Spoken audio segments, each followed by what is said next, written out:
Hi girls, welcome back to my channel. For those of you who don't know me, my name is Zoe and I make self-growth videos. So if you want to elevate your life, this video is for you. So today I'm going to talk about how I try to prevent drama from entering my life. There are some very specific things that I do that I feel are very important. So let's get this video started. The first thing that I do in order to prevent drama from entering my life is basically to assume that nobody is trying to hurt me or nobody has a bad intention, even if they do.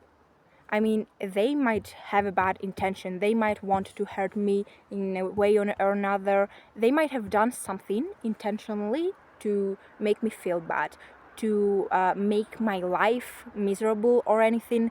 But first of all, I don't know that. I don't know if someone has bad or good intentions, and I do not want to be the person that always assumes that people have bad intentions, even if they do. I mean, let's be realistic here. So many people, so many times, do have bad intentions. But who am I to judge that before knowing the whole story? Who am I to not believe that they had a good intention, that they are not so bad? I choose to see the good in people. This is what I do. Even if that doesn't exist, before knowing the whole story, I try to assume that they didn't mean anything bad to happen to me. Like, they didn't have this bad intention. And this is not just something that's going to protect your energy and your inner peace and everything, because, well, of course, when you do not think bad about people, you will have a more rested energy. You will not have such a bad mood. You will not feel like everyone is out to get you. The way that you will present yourself to people will be better because you will not be the bad guy.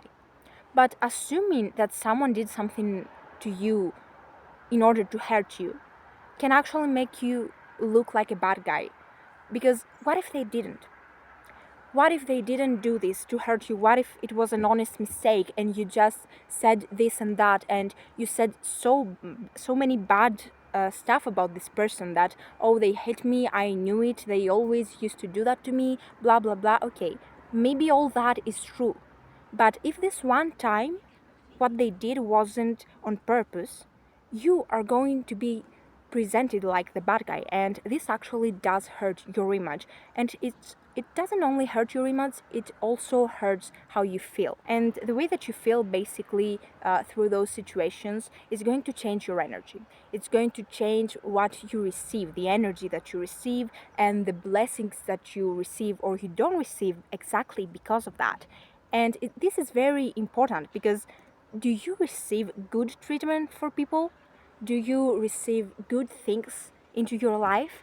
Or because you have this bad mindset that everyone is out to get you, does your energy shift and you enter your protecting era? You enter the era of yourself where you actually feel like you need to protect yourself, and you basically shrink yourself because of that.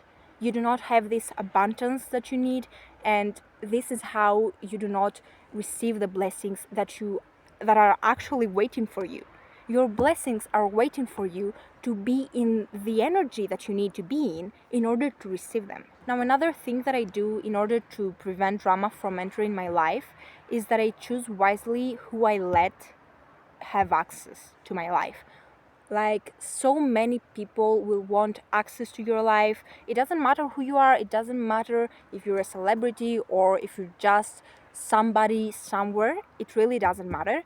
What matters is that people will see you, and they sometimes they will want to enter your life because they do not have one of their own. And this behavior, this person is different to one that wants to enter your life because they admire you or because they want to share things with you, they want to be your friends, they have something in common with you. This is very different. And basically the energy is very different, what they say is very different. Those people, the ones who actually just want access to your life, just to be in your life, just to feed from your energy, are the ones who will never answer a question about themselves. How many times Have you had a conversation through social media with someone who would constantly ask you questions about yourself?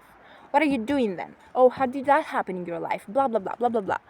And maybe you do not know this person good enough. Maybe you do not want to give out those information. And you try to make a conversation with them for some reason, and it doesn't feel like it's going. It just feels like they're interviewing you. It feels like they have access to your life, but you do not have access to their life. And you know why you do not have access to their life? Because they don't want you to have access to their life. They're embarrassed from it.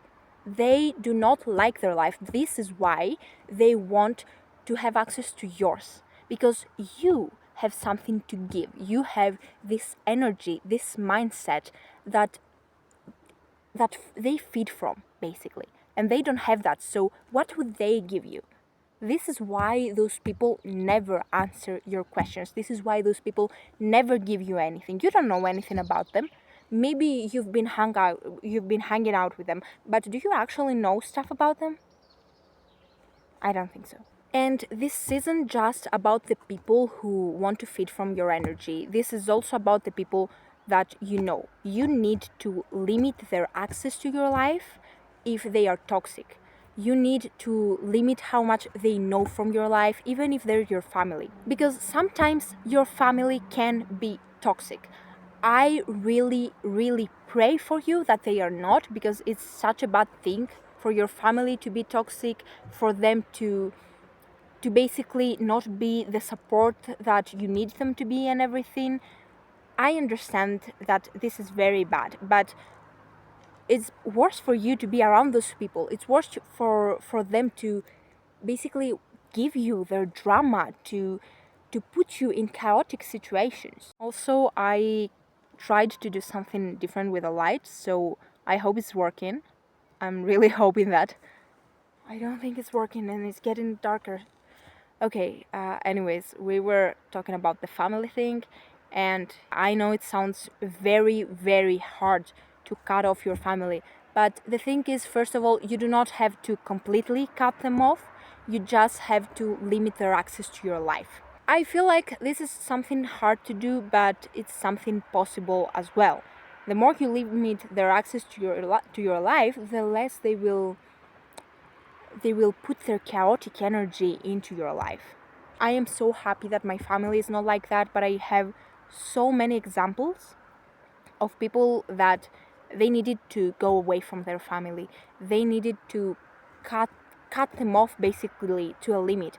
And as a child, actually, my parents basically I used to hide. Actually, to be honest, I don't remember hiding anything from them.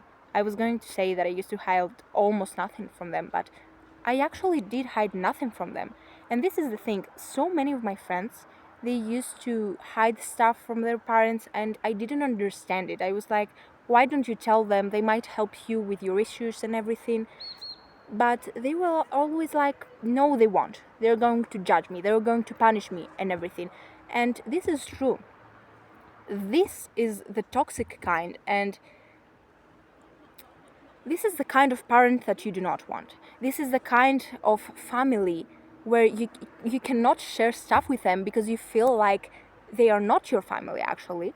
This kind of family is the one that you do not want in your life. I'm sorry if that this is harsh, and I really hope that you don't have to do that, but it's the truth and I needed to put it out there. You need to cut off the toxic people from your life, the ones that they bring you chaos, the ones that you are constantly have anxiety when you're with them. You need to cut them out. Also, another thing that I feel like it's very important is to control the way that you speak. To speak in a more powerful way and not in a way that scares people off. To speak in a way without yelling, basically. I understand it can be hard when you have heated conversations or anything, because I know it was hard for me, and I know it still is hard for me sometimes, especially when people get into my nerves and everything, and especially when someone tries to violate my boundaries, I I feel like it's very hard for me to not start yelling at them, to not tell them to get out of my life like instantly. But it is very important.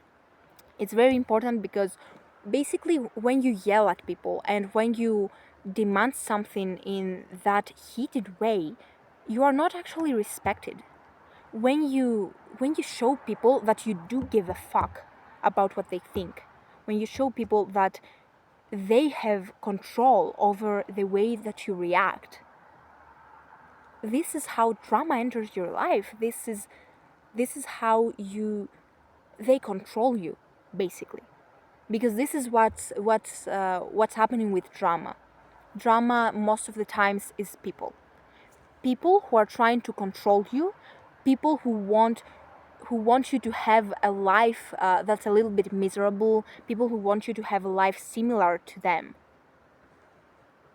Like, this is how drama enters your life, and you are vulnerable when you lose your chill, basically. You are vulnerable when you show them that they do have control over how you react. Okay, so I think I have to stop this video right here because the quality of it is getting really bad. But yeah, thank you so much for being here even after the mess with the lighting.